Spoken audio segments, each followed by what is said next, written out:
ಹಬ್ಬವು ಮುಗಿದೋಯ್ತು, ದಿನಗಳು ಕಳೆದೋಯ್ತು, ನಿನ್ನನ್ನು ಕಳಿಸೋ ಕ್ಷಣ ಬಂತು. ಗಣಪ ಕಣ್ಣಲ್ಲಿ ನೀರಿನ ಹನಿ ತಂತು.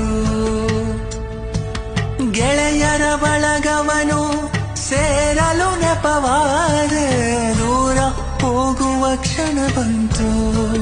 ಗಣಪ ಬೀಳ್ಕೊಡೋ ಗಳಿಗೆಯ ಕೈ ಆಯ್ತು. ರಾತ್ರಿಯೆಲ್ಲ ನಿತ್ಯ ಕೆಟ್ಟು ಚಪ್ಪರವ ಹಾಕಿದೆವು, ಕಳಚುವುದು ಹೆಂಗಯ್ಯ.